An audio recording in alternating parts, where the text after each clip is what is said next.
Şehir dışına çıkıyorsunuz mennena, yurt dışına çıkıyorsunuz mennena, şehrin içerisinde birçok yerde mennena kelimesini duyabilmekteyiz. Peki nedir mennena? Nasıl tanımlanır? Genelde Hatay, Adana ve Mersin'de yaşayan Arap Aleviler için bizden kelimesi kullanılıyor. Ancak mennena ile ilgili birçok tanımlamayı da bizler görebilmekteyiz.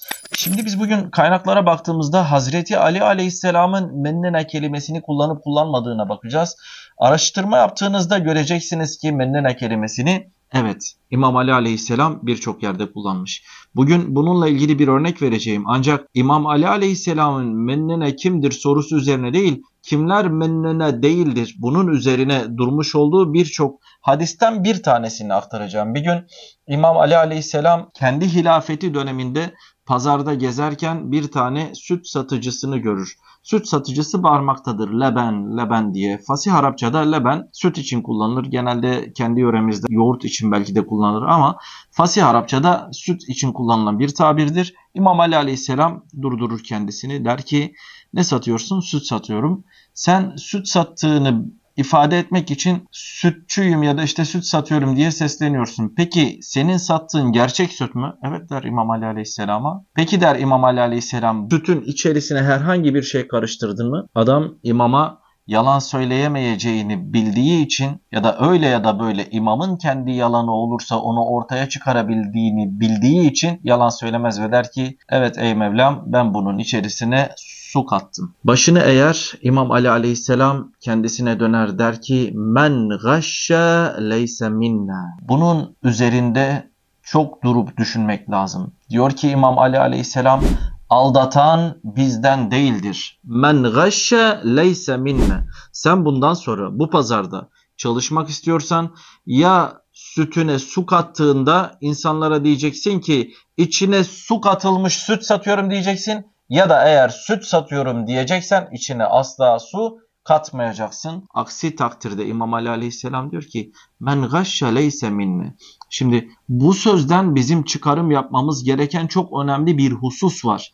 Burada İmam Ali Aleyhisselam bizden derken bu biz kelimesini nesebe bağlamıyor, soya bağlamıyor, ırka bağlamıyor. Belirli bir bölgeye ya da belirli bir coğrafyada yaşayan insanlara mennene diye bir tabir kullanmıyor. Kendisi diyor ki aldatan bizden değildir. İnsanları aldatan, toplumda güven duygusunun zedelenmesine sebebiyet veren insanlar bizden değildir diyor İmam Ali Aleyhisselam.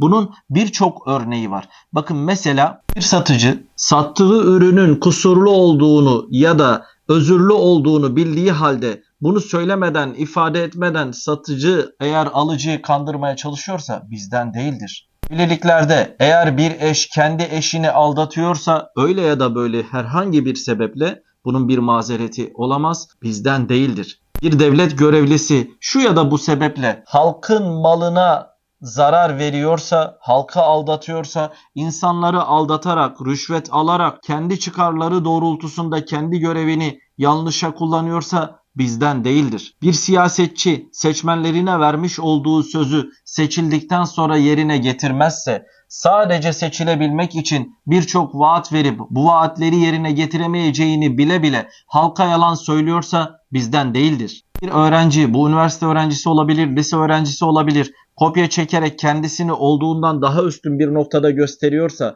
veya kendisine verilen çalışmaları oradan buradan veya başkalarının çalışmalarını kopyalayarak veya çalarak öğretmenin önüne kendisi yapmış gibi sunuyorsa bizden değildir. Bir gazeteci gerçeği çarpıtarak, yalan yanlış haberler yaparak kamuoyunu aldatıyorsa bizden değildir. Bir mümin Allah rızası için yapılması gereken ibadetleri riya ile yapıyorsa, gösteriş amaçlı yapıyorsa bizden değildir. Yine bir din görevlisi dini kendi çıkarları için kullanarak insanların dini duygularını sömürerek belirli bir noktaya, makama ya da mevkiye gelmeye çalışıyorsa bizden değildir. Herhangi bir insan, özellikle din hususu için söylüyorum, dini kendi çıkarları ve menfaatleri doğrultusunda kullanıyorsa yine bizden değildir. Bu şeyh olabilir, imam olabilir, herhangi bir makamdaki din görevlisi de olabilir. Dolayısıyla işin özü, eğer insanlar insanları öyle ya da böyle aldatıyorsanız, kendi ailenizde anne babanızı herhangi bir hususta kandırmaya, aldatmaya çalışıyorsanız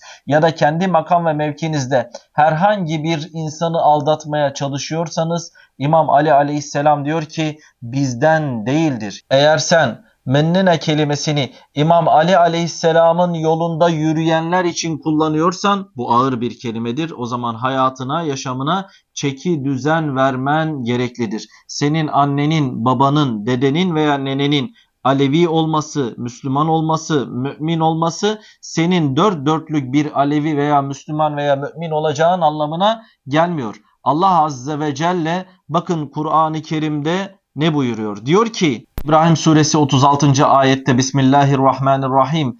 Rabbi innehunne adlalne kethiran minen nasi femen tebi'ani fe innehu minni. Sadakallahu el-aliyyul azim. Allah Azze ve Celle İbrahim suresinde Hazreti İbrahim'in diliyle bizlere diyor ki onların tapındıkları şey yani heva hevesleri olabilir, bu putları olabilir ya da hayatta değer vermiş oldukları her ne varsa onları yoldan saptırdılar. Heva ve heveslerine uydular, nefislerine uydular, yanlışa duçar oldular. Sonra Hazreti İbrahim aleyhisselam buyuruyor diyor ki فَمَنْ تَبِعَنِي فَاِنَّهُ minni. Bana tabi olan bendendir buyuruyor İbrahim aleyhisselam. Bakın İslam dininde Hazreti Muhammed'e tabiysen, Ehli Beyt'e tabiysen sen onlardan oluyorsun. Tabiiyetle oluyor.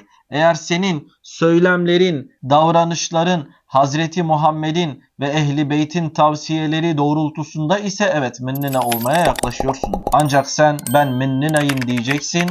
Mennine olmakla iftihar duyacaksın. Ancak söylemlerinde, davranışlarında düzenbazlık olacak, aldatma olacak, rüşvet olacak, kul hakkı olacak. O zaman İmam Ali aleyhisselam kesin ve net bir şekilde diyor ki insanları aldatan bizden değildir.